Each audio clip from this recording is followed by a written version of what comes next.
ಮತ್ತಿದು ಈ ಸೀಸನ್ನಲ್ಲಿ ಕಾಣ್ತಕ್ಕಂಥ regular viruses ಏನಿರ್ತವೆ ಅದೇ ಕ್ಯಾಟಗರಿದು ಒಂದು ವೈರಸ್ ಇದೆ.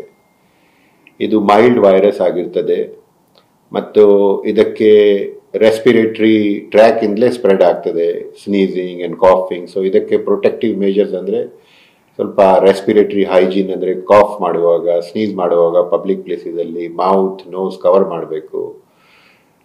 ಯಾರಾದರಿಗೆ ಸಿಂಪ್ಟಮ್ಸ್ ಇದ್ದರೆ, ಫೀವರ್ ಸಿಂಪ್ಟಮ್ಸ್ ಇದ್ದರೆ ಅವರು ಪಬ್ಲಿಕ್ ಪ್ಲೇಸಲ್ಲಿ ಹೋದಾಗ ಅವರು ಮೌಥನ್ನು ಕವರ್ ಮಾಡಿಕೊಂಡು ಮಾಸ್ಕ್ ಹಾಕಿಕೊಂಡು ಹೋಗಬೇಕು. No other restrictions for general public has been communicated. But as of now only from the public point of view in this season ಕೆಲವು ವೈರಸ್ ಇದೇನಿರುತ್ತೆ ಅದೇ ಕ್ಯಾಟಗರಿದು ಇದು ವೈರಸ್ ಇದೆ. ಯಾವುದು ಪ್ಯಾನಿಕ್ ಆಗುವಂಥ ಅವಶ್ಯಕತೆ ಇಲ್ಲ. ಪರ್ಸ್ನಲ್ ಹೈಜೀನ್ ಸೇಮ್ ಅದೇ ಹೇಳಿರ್ತಾರೆ ನಮ್ಮ ಡಾಕ್ಟರ್ಸ್.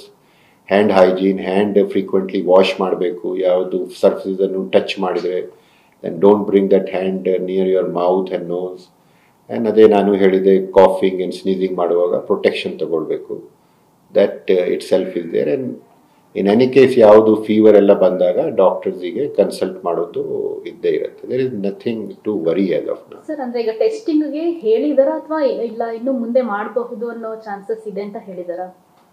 ಈಗ ರೆಗ್ಯುಲರ್ ಏನು ಟೆಸ್ಟಿಂಗ್ ಇದೆ ಇವರದು, ಅದನ್ನು ILI influenza like symptoms, illness symptoms plus ಸಾರಿ ಅದು ರೆಸ್ಪಿರೇಟ್ರಿದು ಏನಿದೆ ಅದಕ್ಕೆ ಕೇಸಿಸಲ್ಲಿ ಯಾವ ಕೇಸಿಸ್ ಬಂದ ಕೂಡಲೇ ಅದನ್ನು ಆ್ಯಕ್ಟಿವ್ ಟೆಸ್ಟಿಂಗ್ ಮಾಡಬೇಕು ಅಂತ ಡೈರೆಕ್ಷನ್ಸ್ ಇವೆ. ಸೊ ಅದನ್ನು ಇನ್ನೂ ಸ್ವಲ್ಪ ಪ್ರೊಆಕ್ಟಿವ್ ಆಗಿ ಇನ್ನೂ ಹೆಚ್ಚದರಲ್ಲಿ ಸರ್ವಿಲೆನ್ಸ್ ಮಾಡಬೇಕು, ಅದು ಒಂದು ಇದೆ.